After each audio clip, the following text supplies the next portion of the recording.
సవాలు విసిరిన. Double bedroom ఇండ్ల గురించి మాట్లాడితే ఏ ఊర్లో ఇందిరమ్మ ఇండ్లు ఉన్నాయో గా ఊర్లో నేను ఓట్లు అడుగుతా.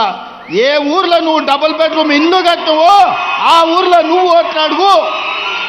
ఏ ఎమ్మెల్యేకైనా నీ పార్టీలో డిపాజిట్ వస్తే నేను ముక్కు నేలకు రాస్తానే ఆ ఎల్ల చెప్పిన.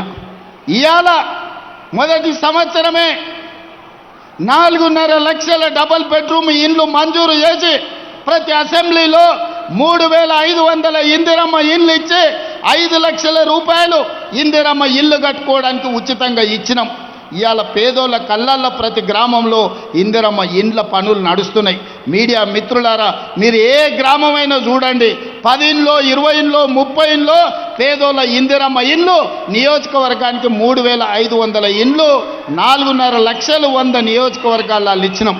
22,500 కోట్ల రూపాయలు పేదోళ్లకు మంజూరు చేసి ఇవాళ ఇందిరమ్మ ఇండ్లు కట్టిస్తున్న ప్రభుత్వం మాది 2 ఏళ్లలోనే. ఇదే కాదు, ఆనాడు రేషన్ షాప్ కాడ దొడ్డు బియ్యం ఇస్తే బర్లకు దానబెట్టనిక కూడా ఉండేది కాదు. 11 రూపాయలు మా అక్కల ఆన్నే అమ్మొచ్చేది. ఒకవేళ ఇంటికి తెస్తే బర్లకు దానబెట్టేది. అంతేనా అక్క? మా అక్క నవ్వుతుంది, నిజమే అని. అవునా? కానీ మీ తమ్ముడు తెలంగాణ ముఖ్యమంత్రి అయిన తర్వాత ఇవాళ 3,16,00,000 మంది తెలంగాణ బిడ్డలకు ప్రతి మనిషికి 6 కిలోలు ప్రతి నెల సన్న బియ్యం ఇస్తున్నాం కదా. సన్న బియ్యంతో వండి మనం తినుడే కాదు, సంటి పిల్లలకి ఇవాళ బుక్కెడు బువ్వ మా అక్కలు పెడతలేరా? మా అక్కల్ని అడగండి. ఇవాళ మీడియా మిత్రులకు చెప్తున్నా, ఏ ఆడబిడ్డనైనా పలకరించండి. ఈనాడు సన్న బియ్యం వాళ్ళ ఇంటికి వస్తున్నాయా లేదా, దాంతోనే వాళ్ళు వంట వండుకుంటురా లేదా?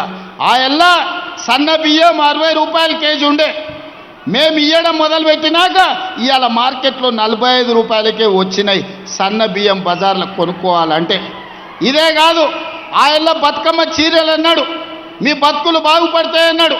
చీరలు ఇయ్యంగానే మా అక్కలు తీసుకొచ్చి జొన్నసేన్ల కాడ పిట్టలకు అడ్డం కట్టేది బెదిరింపుల కోసం. ఎన్నడన్నా మా అక్కలు ఆ చీర కట్టుకున్నారా? మా ఆడబిడ్డలు ఈయనే ఉన్నారు, మీరు ఇంటర్వ్యూ చేయండి వరుస పెట్టి. మొన్న మేము ఇచ్చినాం ఇందిరమ్మ చీర.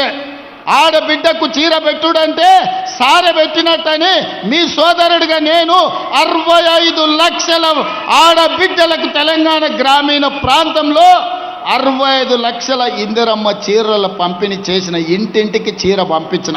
పట్టణాలలో 35 లక్షలు మళ్ళీ పంచబోతున్నాయి. ఎందుకంటే పరిశ్రమలు తయారు చేసి ఇవ్వలేదు. 1 కోటి మంది ఆడబిడ్డలకు ఇందిరమ్మ చీరలు సారె పేరు మీద ఈరోజు నేను పంపించిన.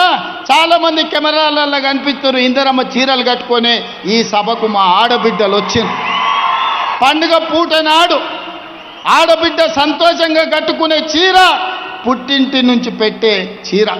అట్లాంటి చీరలలో కూడా సూరత్ నుంచి కిలోలలో కొనుక్కొచ్చి కమిషన్లు కొట్టేసిన నీతి జాతి నీది. ఆడబిడ్డల చీరలు కూడా వదలని జాతి నీది దోసుకున్నావు నువ్వు. మా గురించి మాట్లాడే భూమి ఉన్నోళ్ళకు ఉచిత కరెంటు ఆనాడు వైఎస్ రాజశేఖర రెడ్డి గారు మొదలుపెట్టిండు. పేదలు పట్టణాలలో నేను పోయినప్పుడు భూమి ఉన్నోళ్ళకు ఉచిత కరెంటు ఉంది, కానీ మా ఇంటి బిల్లు ఎవరు కడతారు నాయనా అని అడిగారు. అందుకే ఈరోజు 52 లక్షల పేదల కుటుంబాలకు 200 యూనిట్లు ఇళ్ళల్లో ఉచిత కరెంటు బిల్లు లేకుండా చేసి మా ఆడబిడ్డలు ఫ్యాన్ వేసుకున్నా, టీవీ పెట్టుకున్నా, ఫ్రిడ్జ్ పెట్టుకున్నా ఈరోజు ప్రతి ఇంటికి 52 లక్షల మందికి 200 యూనిట్లు ఉచిత కరెంటు ఇస్తలేమా? మా రిపోర్టర్లు సోదరులకు కూడా కొందరికన్నా ఈ పథకం అందుబాటులోకి వచ్చే ఉంటుంది. ఎందుకంటే చాలామంది అందులో తిరుపతి చేయెత్తుతూనే ఉన్నాడు, ఆయనకు వస్తున్నట్టే ఉంది చూస్తుంటే. ఎందుకంటే చాలామంది రిపోర్టర్లు కూడా పేదోళ్ళు ఉన్నారు. 200 యూనిట్లు ఉచితంగా ఇచ్చినాం. ఇట్లా చెప్పుకుంటూ పోతే ఆడబిడ్డలకు మహిళా సంఘాల నాడు పెడితే మహిళా సంఘాలను నిర్వీర్యం చేసి స్వయం సహాయక సంఘాలకు రూపాయి ఉట్టకుట్ట చేసిండు. కానీ 2 ఏళ్లలో 27,000 కోట్ల రూపాయలు సున్నా మిత్తితో ఆడబిడ్డలకు ఇస్తే ఇవాళ ఆడబిడ్డల చేతుల నగదు ఆడుతుంది. నగదే కాదు, ఆడబిడ్డల ఆర్టీసీలో నేను ఇవాళ మా అక్కల్ని అడుగుతున్నా, ఈ 2 ఏళ్లలో ఎక్కడికైనా బస్సు ప్రయాణం చేస్తే ఎవరన్నా చిల్లి గవ్వనన్నా మిమ్మల్ని అడిగినరా అక్క మీరు చెప్పండి. 2 ఏళ్ల నుంచి అద్భుతంగా ఆడబిడ్డలకు ఆర్టీసీ బస్సులో ఉచిత ప్రయాణం ఇచ్చి మీరు ఆత్మ గౌరవంతో అమ్మగారి ఇంటికి పోయేటట్టు అమ్మోరిని దర్శించుకోవాలన్నా, జోగులాంబ తల్లిని దర్శించుకోవాలన్నా, మన్నెంకొండ వెంకటేశ్వర్ల స్వామిని దర్శించుకోవాలన్నా ఇవాళ మీకు ఉచిత బస్సు ప్రయాణం ఇయ్యలేదా? ఎవరన్నా ఒక్క రూపాయి అడిగినరా? ఎవడన్నా అడిగితే నా ఫోటో జేబులో పెట్టుకొని చూపిరిగో ఈయన దగ్గర పోయి తెచ్చుకోపోని కిరాయి పైసలు. ఎవరన్నా ఆడబిడ్డల్ని బస్సు కిరాయి పైసలు అడిగితే వాళ్ళు ఉద్యోగం ఆన్నే ఊడగొడతా. ఇవాళ ఆర్టీసీ బస్సులో ఉచిత ప్రయాణమే కాదు, ఆడబిడ్డలకు 1000 బస్సులు కొనిచ్చి ఆర్టీసీకే కిరాయికి పెట్టి ఇవాళ 1000 బస్సుల యజమానులను ఆడబిడ్డల్ని చేసినాం. నారాయణపేటలో పెట్రోల్ బంకు నడుపుతామంటే మహిళా సంఘాలకు ఈరోజు ల్యాండ్ ఇచ్చి పెట్రోల్ బంకులు నడుపుకునేది ప్రతి జిల్లాల ఆడబిడ్డలకి ఇవాళ పెట్రోల్ బంకులు నడపడానికి ఈరోజు మనం అవకాశం ఇచ్చినాం. ఒక్కొక్కటిగా విద్యార్థులు కావచ్చు, రైతులు కావచ్చు, మహిళలు కావచ్చు, నిరుద్యోగ యువకులు కావచ్చు, ఇలా ఒకటొకటిగా ఈ సమస్యల్ని పరిష్కరించుకుంటూ వస్తున్నాం. 2 ఏళ్ళు కూడా కాలేదు, శుక్రాచార్యుడు సుబావులు మారీచుడు ఇవాళ బయలుదేరు నువ్వు దిగిపో అని. ఏం మీ అయ్యా జాగిరా లేకపోతే మీ తాతలు ఇచ్చిన ఆస్త? 4 కోట్ల తెలంగాణ ప్రజలు కష్టపడితే నమ్మకంతో విశ్వాసంతో ఆశీర్వదించి అక్కడ కూర్చోబెట్టిను. నీ తాతలు ఇచ్చిన ఆస్తి కాదు నువ్వు అడిగితే చెప్తే దిగిపోవడానికి. మాకు తెలుసు ఎట్లా ఉండాలనో, 10 ఏళ్ళు పరిపాలన ఎట్లా చెయ్యాలనో, ప్రజా సమస్యలను ఎట్లా పరిష్కరించాలనో మాకు తెలుసు. మా జిల్లా అంటే నీకు చిన్న చూపు ఉండొచ్చు, ఎందుకంటే ఎక్కడి నుంచో వలస వస్తే కడుపులో పెట్టుకొని చూసుకొని భుజాల మీద మోసి పార్లమెంటుకు నిన్ను పంపిస్తే, పాలమూరులో ఊరు లేకపోయినా, పార్లమెంటులో నోరెత్తకపోయినా మేము నిన్ను చిన్న మాట పల్లెత్తు మాట అనలేదు. కాబట్టి పాలమూరు వాళ్ళంటే నీకు చిన్న చూపు ఉండొచ్చు, కానీ అది మా మంచితనం, మా చేతగాని తనం కాదు. మాకు తెలుసు ఒకవేళ మా చేతగాని తనం అని ఎవడైనా మమ్మల్ని చిన్న చూపు చూస్తే మా పాలమూరు పౌరుషం ఏందో, కర్రు కాల్చి ఎక్కడ వాత పెట్టాలనో మాకందరికీ తెలుసు. అందుకే ఇవాళ ఒక్క మాట సూటిగా ఈ వేదిక మీద నుంచి చెప్పదలుచుకున్నా. నువ్వు పడావ పెట్టిన ప్రాజెక్టులు, నువ్వు బడికి నిధులు ఇవ్వకపోవడాన్ని ఇవాళ సమస్యల్ని పరిష్కరించి ముందుకు వెళ్తున్నాం. నచ్చితే వచ్చి ఆశీర్వదించు, నచ్చకపోతే నీ ఫామ్ హౌస్లో నువ్వు విశ్రాంతి తీసుకో, అంతే తప్ప మారు వేషాలలో మారీచులను పంపితే ఇక్కడ చూస్తూ ఊరుకునేవాడు ఎవడు లేడు. అందుకే మిత్రులారా, ప్రతి 2-3 నెలలకు వస్తూనే ఉంటా. మా ఎమ్మెల్యేలు అందరికీ, మా ఎంపీలు అందరికీ కూడా ఇంతకుముందే పెద్దల అరుణమ్మ గారు చెప్పినారు, ఎన్నికలప్పుడు నా ఓటమికి మా అందరూ ప్రయత్నం చేసిండ్రని. నేనేం దాపరికం లేదు, నేను నిలబడితే కూడా అన్ని మీటింగులు చేయను, అంతకంటే ఎక్కువ మీటింగులు మహబూబ్నగర్ ఎంపీ కోసం వంశీచంద్ర రెడ్డిని గెలిపించడం కోసం తిరిగిన. ఒకవేళ నేనే నిలబడితే 4 మీటింగులు చేస్తోని, కానీ వంశీచంద్ర రెడ్డిని గెలిపించాలి, మా అరుణమ్మను ఓడగొట్టాలని 14 మీటింగులు పెట్టిన మహబూబ్నగర్ పార్లమెంట్లో. కానీ ప్రజలు వారిని ఆశీర్వదించారు, గెలిపించారు. ఎన్నికలు అయిపోయినాయి. ఎన్నికల తర్వాత రాజకీయాలు లేవు, కుట్రలు కుతంత్రాలు లేవు. ఈ దేశానికి ప్రధానమంత్రి నరేంద్ర మోడీ, మహబూబ్నగర్కు పార్లమెంట్ సభ్యులు డీకే అరుణమ్మ, తెలంగాణ రాష్ట్ర ప్రభుత్వంలో మేమున్నాం, కేంద్ర ప్రభుత్వంలో వాళ్ళు ఉన్నారు. ఇచ్చి పుచ్చుకునే ధోరణితో సమస్యల పరిష్కారం కోసం సమస్యల్ని పరిష్కరించి పాలమూరు అభివృద్ధి కోసం కలిసిమెలిసి ముందుకు వెళ్తాం తప్ప ఈనాడు మేము చిల్లర రాజకీయాల కోసం, లేకపోతే ఈ ప్రాంత అభివృద్ధిని అడ్డుకునే సమస్యనే లేదు. అందుకే మిత్రులారా, ఇది గిట్టని వాళ్ళు కొంతమంది ఉంటారు, అంటుంటారు రేవంత్ రెడ్డి వైపు పదే మోడీని కలుస్తారని. కలవకపోతే ఏం చేస్తామే? అనుమతులు రావాలి, నిధులు తేవాలి అంటే ఇచ్చే వాళ్ళని కలవాలనా లేదా?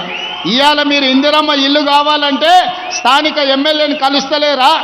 మీ వార్డులో పనుంటే వార్డు మెంబర్ను, సర్పంచ్ను కలుస్తలేరా? ఈరోజు గ్రామంలో ఏదైనా అభివృద్ధి జరగాలంటే సర్పంచ్ ఎంత కీలకమో, ఈ దేశంలో ఏ రాష్ట్రమైన అభివృద్ధి జరగాలంటే ప్రధానమంత్రి గారు కూడా అంతే కీలకం. దేశ ప్రధానమంత్రిగా వారిని గౌరవిస్తాం. మన రాష్ట్రానికి రావాల్సిన నిధులు, అనుమతులను తెచ్చుకుంటాం. ఎన్నికలు వచ్చినప్పుడు ఆనాడు మహబూబ్నగర్ పార్లమెంట్లో ఏ వాతావరణం ఉండేనో మళ్ళీ ఎన్నికల్లో పోటీ పడతాం. కాంగ్రెస్ పార్టీని గెలిపించుకోవడానికి ప్రయత్నం చేస్తాం. ఎన్నికల్లో కాంప్రమైజ్ అయ్యేది లేదు, అభివృద్ధిలో కూడా కాంప్రమైజ్ అయ్యేది లేదు. నాకు వాళ్ళు శత్రువులు వీళ్ళు శత్రువులు అని మాట్లాడుతుంటారు. నాకెవ్వరు శత్రువులు లేరు. శత్రువు అనుకున్నోని 2023లో బండకేసి కొట్టినా, 2024లో పార్లమెంటులో గుండు సున్నా ఇప్పించిన, మల్కాజ్గిరిలో ఉన్న కంటోన్మెంట్ ఎమ్మెల్యే వాళ్ళ ఎమ్మెల్యే చనిపోయినా గెలిపించుకున్నా, నిన్నగాక మొన్న జూబ్లీ హిల్స్లో గెలిపించుకున్న సర్పంచ్ ఎన్నికల్లో 66%తో ఈరోజు గెలిచిన. ఆయన నడమిరిగి ఫామ్ హౌజులు ఉంటే ఆయనను శత్రువు అని నేనెందుకు అనుకుంటా? ఆయన లేచి చక్కగా నిలబడ్డప్పుడు కదా నేను మాట్లాడేది. అందుకే నాకెవరు శత్రువులు లేరు. రాజకీయ ప్రత్యర్థులుంటే ఎన్నికల్లో ఓడించినాం, ప్రభుత్వాన్ని ఏర్పాటు చేసుకున్నాం. అందుకే నా శత్రువులు అక్షరాస్యత లేకపోవడం, నా శత్రువు పేదరికం, నా శత్రువులు ఎవరైనా ఉన్నారంటే మహిళలకు అన్యాయం చేసేవాళ్ళు నా శత్రువులు, విద్యార్థులకు నష్టం కలిగించేటోళ్ళు నా శత్రువులు, చదువుకోకుండా ఊరు మీద తిరిగే వాళ్ళు నా శత్రువులు, చదువుకోకుండా అడ్డు తగిలే వాళ్ళు నాకు శత్రువులు తప్ప పేదరికాన్ని నిర్మూలించడమే నా బాధ్యత.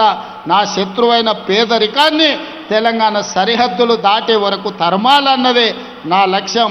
మీరందరూ తోడు ఉండాలి, మీరు అండగా నిలబడాలి, మనకొచ్చిన అవకాశాన్ని అందిపుచ్చుకోవాలి. రాజకీయాలకు అతీతంగా ఈరోజు పాలమూరు జిల్లాను అభివృద్ధి చేసుకోవాలి. అభివృద్ధిలో మీరందరూ సహకరించాల్సిందిగా, మనందరం కలిసికట్టుగా పని చేయాల్సిందిగా మీ అందరిని కోరుకుంటున్నా. మీరందరు సిద్ధమేనా? మీరందరు సిద్ధమేనా? మీరందరు సిద్ధమేనా? మరి సిద్ధమైతే రాబోయే మున్సిపల్ ఎన్నికల్లో మంచోళ్ళని గెలిపించండి, మనోళ్ళని గెలిపించండి, మంత్రులతో కలిసి పనిచేసేటోళ్ళను మున్సిపల్ ఎన్నికల్లో గెలిపించండి. మున్సిపల్ ఎన్నికల తర్వాత మళ్ళీ వస్తా, మిమ్మల్ని కలుస్తా, మళ్ళీ 100 కోట్ల నిధులు తెచ్చి పాలమూరు జిల్లాను అభివృద్ధి చేసే బాధ్యత నాది, మనందరిదని తెలియజేస్తూ మీ అందరి దగ్గర సెలవు తీసుకుంటున్నా. ధన్యవాదాలు మిత్రులారా.